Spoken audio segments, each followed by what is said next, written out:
Welcome back. We are still live here at the KPMG Insight Center. It is, of course, the 2025 budget day. There's been so much already been discussed. We've heard from we had the breakdown of the budget. We've had the discussion with the Minister of Budget and Economic Planning. We've had the private sector response. We've talked healthcare. Ladies and gentlemen, it's time for taxes. Oh yeah, it's another big one. The need for reform. Just to set the scene here. We've got the Nigeria tax bill, we've got the tax administration bill, the Nigeria Revenue Service bill, the Joint Revenue Boards bill. The administration, as you know, everything, everywhere, all at once with reforms. I've got three big guests here. Very much looking forward to talking to them. We have, of course, Mr. Taiwo Oyedele, Chair of the Presidential Committee on Fiscal Policy and Tax Reform. We've got Rashidat Adebisi, Executive Director, Chief Commercial Officer, CCO at AXA Mansard, big in the insurance field. And last, certainly not least, Mr. Ajibola Olomola, Partner, Tax, Regulatory and People Services at KPMG West Africa. You are all very welcome. I have to start with you, sir, of course. Professor. Because, I've watched all your presentations, your different interviews on the Arise Channel and elsewhere. Nigeria's investments comparative advantage, right? Taxes are not the only thing that companies look at when they want to pick a country to invest in. So this reform bill, how does it impact Nigeria's investments, comparative advantage, when you think about the pioneer tax status and also free trade zones? How does that all come together? Yeah, thank you very much. I think the starting point will be that the investment climate that we have now today within the tax and more broadly the fiscal system is not conducive for growth. So which means we have to fix that. Despite the incentives, pioneer status, free zone, tax credits, it's not enough. So therefore, if we take a step back and we say, how can we address those issues in a structural manner rather than throwing incentives at people, which often will not solve the problem? How can you make it a system-driven solution that is sustainable? So in that regard, one of the major objectives of the reforms is addressing economic distortions. Another one is promoting competitiveness. So if you think about the free zone, we looked around the world, and most countries will set up a free trade zone or area with a view to promoting exports, right? You relax the rules around tariffs and taxes and regulations and exchange controls. Just do your stuff and export. So in Africa, a country like Morocco, which set up their own after us, are now talking in $30 billion plus in exports. Nigeria cannot boast of $5-6 billion non-oil exports. In fact, non-oil export as a percentage of total exports is less today than it was when we introduced the free zones. That's one important point. The second point is there are companies within the domestic market, we call it the customs territory. They are tax paying. So if we allow the people in the free zone to sell to the customs territory without paying taxes, what you're simply doing is you're making it impossible for those tax-paying entities to continue to operate and continue in business. So we thought as part of the reform, we must create a level playing field such that if you operate in the zone, that's fine, feel free to export, and whatever you do within the zone, no taxes. But the moment you are selling to the customs territory, the domestic markets, you need to pay equivalent taxes that the people operating in the zone, in the domestic market, are paying. That's just fair play. And those provisions are actually today supported by the provisions of the law. So we are not changing the rules. So we looked at Ghana, we looked at Benin Republic as part of what we investigated. In Ghana, even when you're exporting, you're exempted for up to 10 years. After that, you pay corporate tax even on your exports. You sell to the domestic market today, you pay corporate tax on it. In Benin Republic, that is very close to us, they allow you for 15 years, no taxes. After that, even on your exports, you pay corporate tax as well. So even after our reform, Nigeria will still be more competitive than our neighboring countries and most countries around the world. Pioneer status is an incentive that says you can operate not paying income tax for up to 5 years, And we see a lot of abuse. Some people will get the incentive and then they start importing and they're not paying taxes. So what we've done now is we've introduced what we call priority sector incentive. You get a tax credit based on your investment that will be validated. So this is now to try and ensure that, one, we are not wasting our limited resources by just giving away incentives.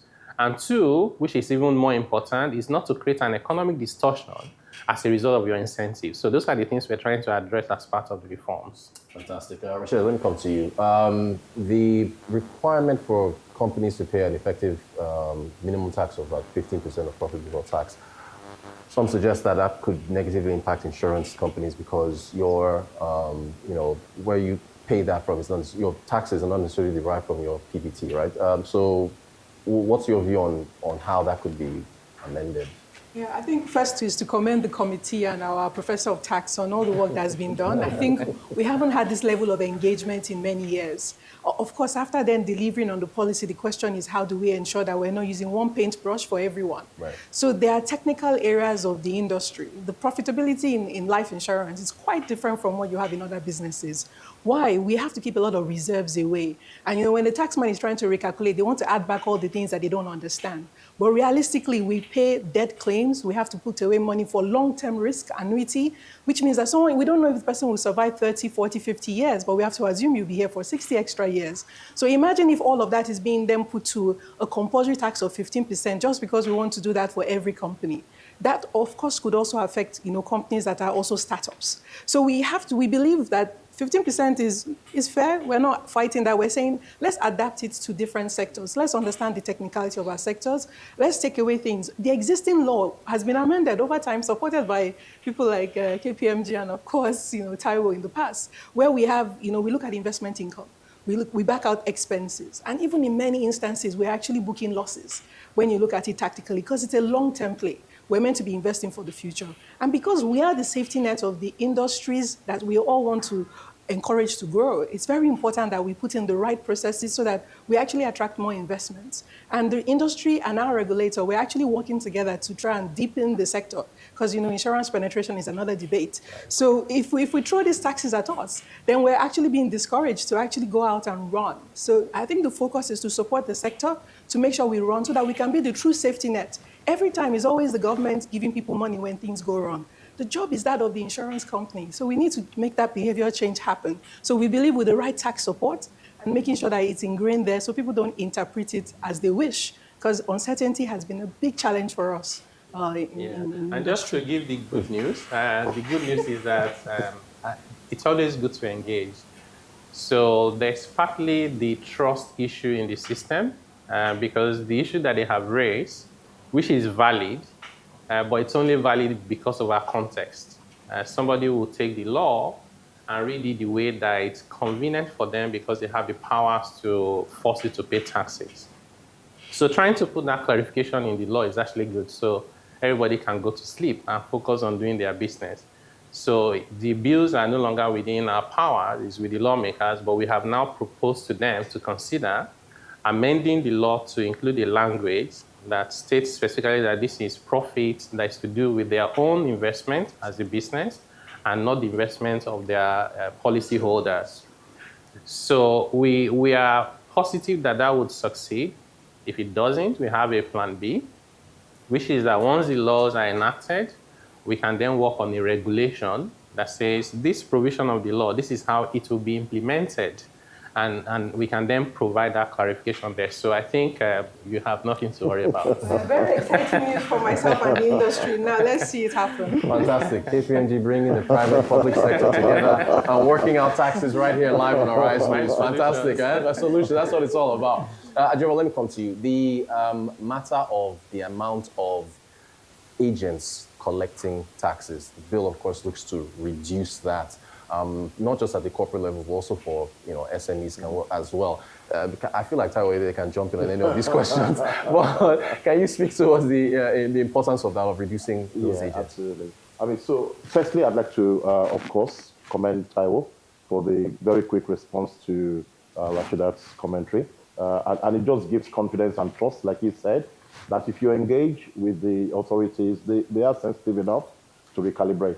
And the issue of harmonization of tax collection points is one that has been critical to the Fiscal Reform Committee. In fact, it has been a recurrent issue. But in this iteration of the bill that's been put forward, there's been an initial attempt to harmonize collection points. If you think through the complaints people have had around multiplicity of taxes, and also the habit that we have in passing legislation to earmark. So you have Nigeria Police Fund, earmark that to a certain tax base. You have the Tertiary Education Fund, earmark that. So we love earmark taxes. So what the committee has proposed and what the tax bills show is a reduction of that, aggregate all earmarks into a single 4% development levy, and then taper that down between today and 2030 to ultimately arrive at, say, 2% of total earmark taxes. That will be a profound achievement, and it's the direction of travel that's to be commended. So again, credit to them for coming up with that idea, and I hope it survives the legislative review that's ongoing. The question, of course, will be how do you ensure that future legislatures do not feel the need to create new earmarks, Right. you know? And of course, that has to be a continuing conversation, and that's at the federal level. Now, the greatest problem of multiplicity is at the state and local government level, as Taiwo himself has had cause to say on national TV a few times.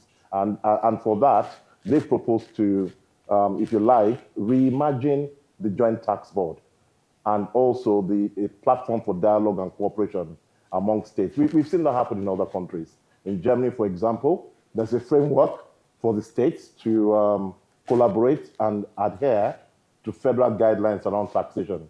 We've seen that also in the US, even on things like what we call VAT and what they call sales tax. There's a uniform model that states have to adhere to, and then states pass individual laws.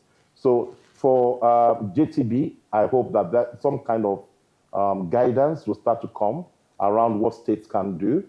So for example, you don't want to be paying, if you have to travel between here and Abuja and crisscross 5 states, you don't want to be paying radio license in every state to pass through. So if you paid it once in one state, will other states give you a pass? Ideas like that can begin to come through. So in other words, the job that the committee is doing is not yet completed. They've taken a first stab at it, and we like the direction they've showed us, and we will encourage them to stay committed till they get to the final line. Because that's where, especially the manufacturing sector, if you think about the guys who are producing in their factories, all sort of goods that are then moved across the country, that multiplicity is killing them right now. And that has to be harmonized. Yeah, indeed. So we're committed to that process. And I can also say Mr. President himself is committed, as we have seen, because it takes that level of leadership to say we need the reforms. We can talk about tweaking it, but let's not negotiate whether we need to reform the system or not. And Ajibola is right. So we have the multiplicity of laws imposing different taxes and requirements. You have multiplicity of taxes and levies, and then you have multiplicity of agencies collecting those levies. In some cases, we have legal taxes, i.e. they are legitimate, but they are collected illegally. And then, of course, you have so many illegal taxes that are collected by state and non-state actors. So it's a big issue. But if we take a step back again and you say, what's the incentive for this? The incentive is there's a lot of leakages, and then it creates the opportunity for corruption. So most of the guys that you see on the road stopping vehicles 1,001 times are not doing it because they love to collect revenue for the government. That's why people pay so much taxes, but the revenue government collects is so little. So there's a disconnect that we have to address. One of the ways we're addressing that is, first, the tax reforms would outlaw cash payment for any tax or levy whatsoever. In other words, any tax or levy you cannot pay using USSD or bank transfer or bank card, right? If you do not have a phone and you do not have a bank account, you should not be paying any tax. So that takes away the incentive to collect that money and divert it. That's step one. Another important reform factor is the tax ombudsman. The reason why somebody will stop you in the middle of nowhere and make you pay is because they have more powers than you. They have the powers of the state that they're misusing against you. So the logical and commonsensical thing to do is pay and move on and then complain after all. But once you get to your destination, you're bringing yam from the north to the south, and you have to pay 500, 700K, more than 50 stops, you're going to add it to the price of yam. That's why even the urban inflation versus the rural inflation for food is more than 400 basis points. So that explains it. It's not all diesel and bad road.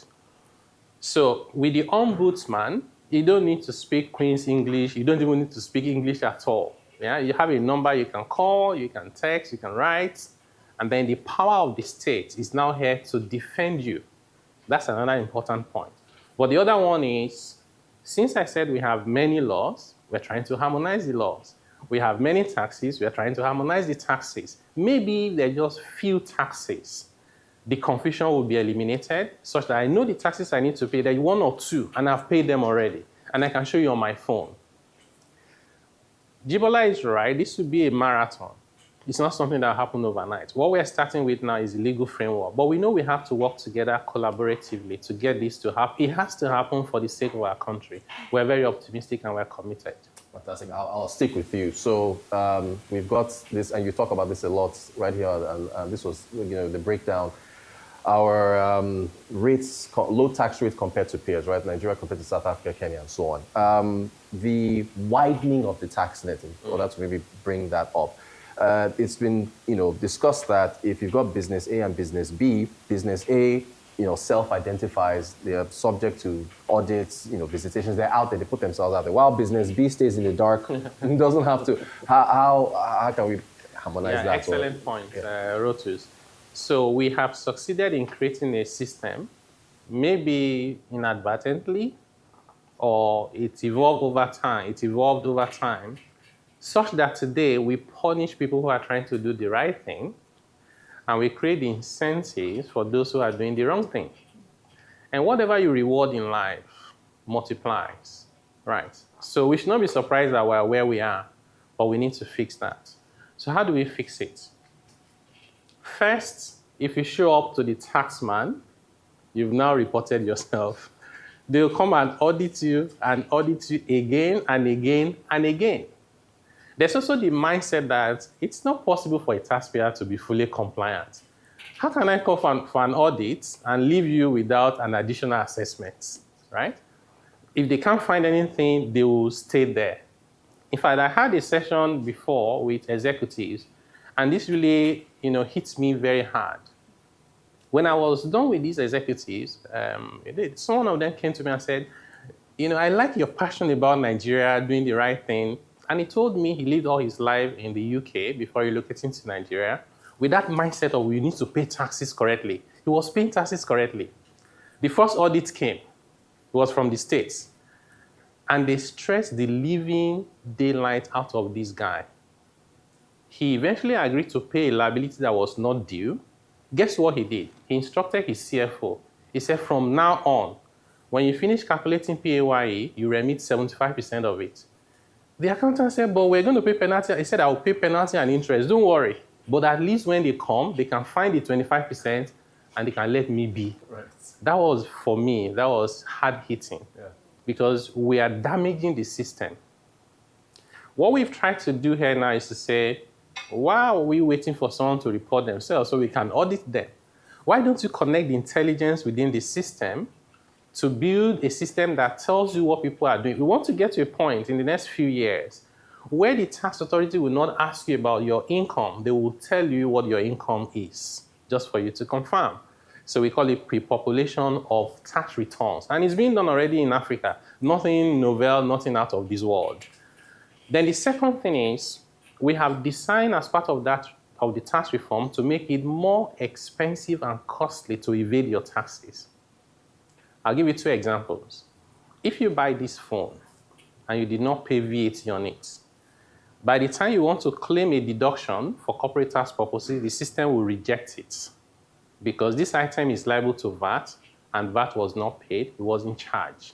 If you imported it You have the incentive to under-declare so you don't pay the right amount of import duties. On the other hand, when you get to the FRS, you want to claim all the capital allowances and deductions, you overstate it. The systems are not speaking to themselves, you get away with that. Under the reform, that will no longer be possible. In other words, we want to expand the ecosystem of who is paying taxes. By the way, this is a conversation that is much beyond generating revenue. It's about creating a level playing field. If you are the good guy, we're operating in the same sector, you pay your taxes, I'm not paying my taxes, I'm getting away with it. You know what?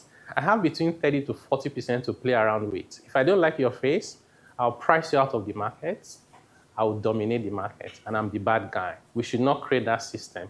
So these reforms are also trying to address that. Fantastic. Rashidat, you were nodding your head enthusiastically there. Are there any other pain points that, You that can businesses imagine. I mean, Taiwo just talks about people becoming intentionally misaligned with the right figures, but it's the time and the effort and the multiplicity of people that come and visit you.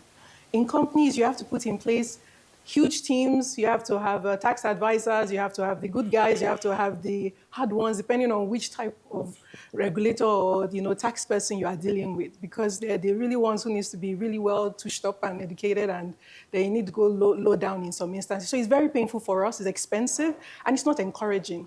And some companies, imagine for large corporates as well, where we seem to be the target, because people expect that you just declared your quarterly return figures on the stock exchange. Oh yeah, we need to collect some of that. Like, is it available for collection? I mean, there's a reason why we're all in business here. We have everyone else involved.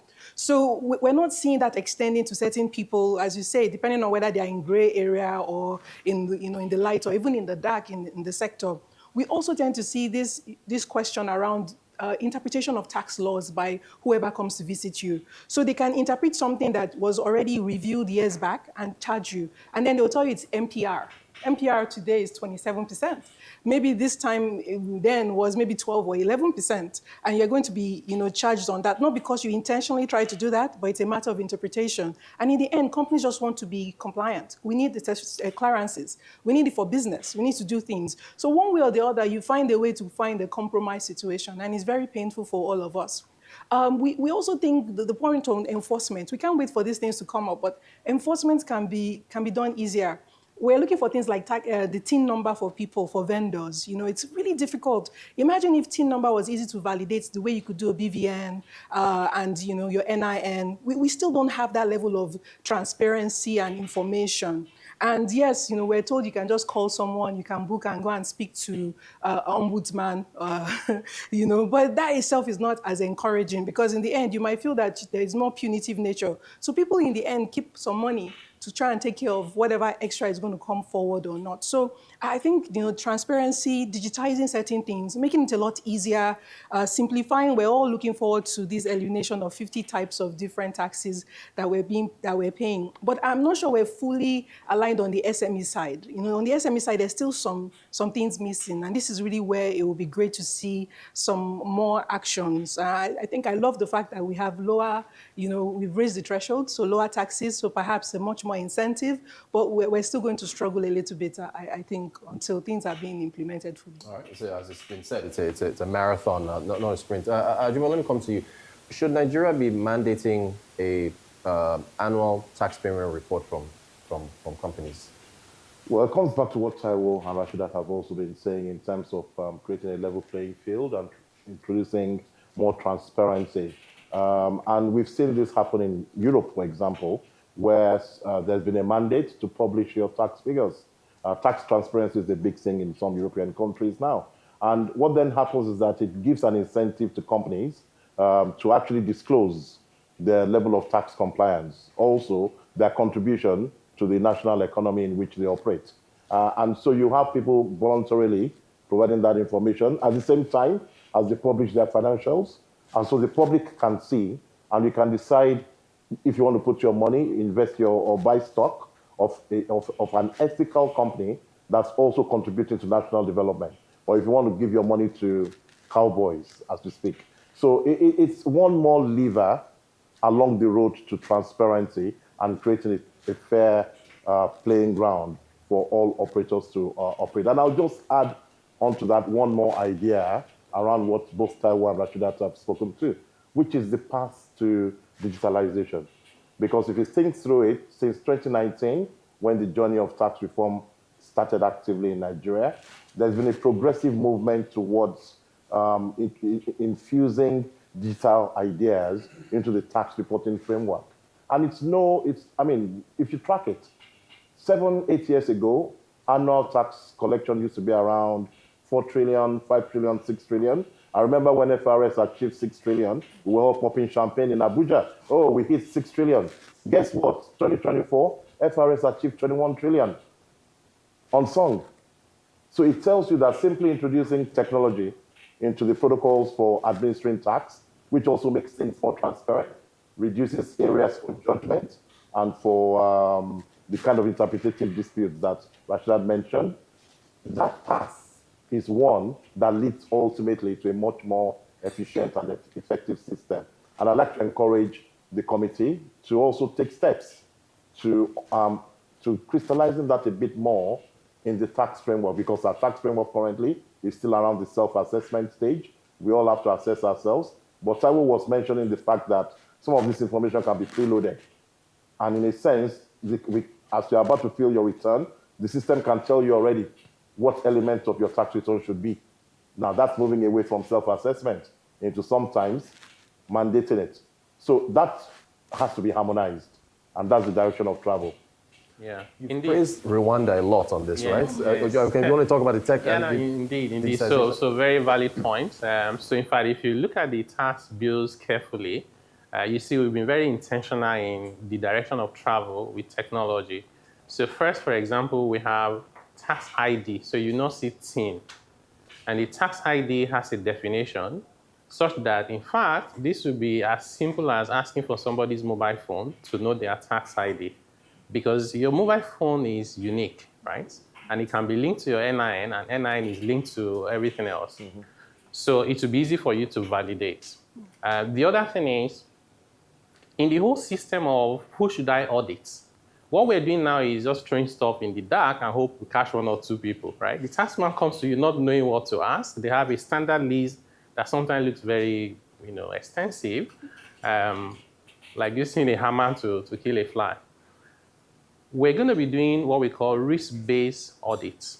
So you buy this phone from me and you overstated it. It's linked to the person that sold to you. If the person has not overstated their sales, the system will flag it. So that's the person I will audit. So that will mean that the pressure will be less on corporates like Rashidat's businesses trying to do the right thing. So the other important point is we're also doing an intelligence thing that connects everything together. So the self-assessment that Ajibola mentioned is still there, but we also have included the definition somewhere, almost like an assisted self-declaration. So each time I go to the mall, each time I make a call, each time I buy a car, I register with the state, I build a house, I have to connect with electricity. So there's data points. So we are linking that data points together. You have a property, you collect rent, the rent goes to your bank account, the system picks it. So before you submit your return, it's pre-populated with that data. If you choose to ignore it, you have to then justify why you have more compelling data than the one on the system, which you must prove. So we think all of this will help us, on one hand, to determine who is it that is poor and needs to be exempted from paying taxes. Small businesses, who is small business? People say, oh, people will lie that all their businesses are small. I said, the system will find out. Because you're not selling to yourself, they're third parties. We do third-party validation. So we know who is poor, who is small, so they can be exempted. And we know who is not so poor, so they can pay their taxes. Look, I want to round off with that, and I'll end with you. So many more questions, though. So around the debate around reducing corporate income tax and raising VAT, some say, well, corporations will pass that on to shareholders, a minute figure. Meanwhile, VAT would be, technically increased across everyone. So where do you fall on that, on some of the pushback there? So this has been one of the most difficult to explain. It's painful, honestly, that I think there are people who understand it and they refuse to demonstrate that they understand it. For VAT, and I hope nobody will misinterpret what I'm saying now to mean that we are rejecting what the governors asked us to do. We are not rejecting it. I'm just explaining in response to your question. So we said, what is it that people are consuming, particularly the low-income earners and the poorest people that are in multidimensional poverty? And they spend nearly 100% of their household income on food, on health, on education, on rent, and on transportation.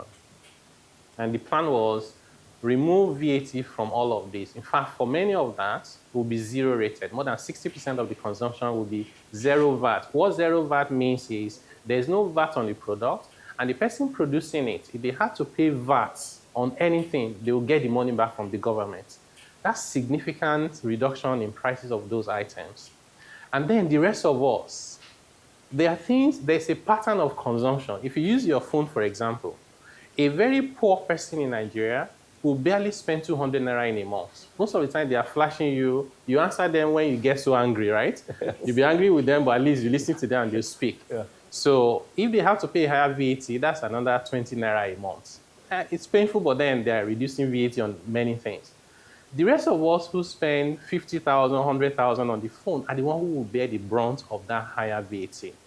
So it's meant to be progressive. In fact, businesses under the reform will get full credit for any VAT they pay on services, on assets, and on inventory. There's nothing to pass to anyone. Because in fact, today, many businesses have to bear their VAT, so which they build into their costs and they charge it to their customers. Under the reform, they will get the VAT back. There's nothing to pass. In fact, manufacturers have over 1.5 trillion of unsold inventory. What we expect rationally will happen is they get a reduction in their cost, they'll pass it on to their customers so they can sell their inventory. But many people have refused to understand it. They said it will stoke inflation, Nigeria will do this and do that. The governor said, they agree with them.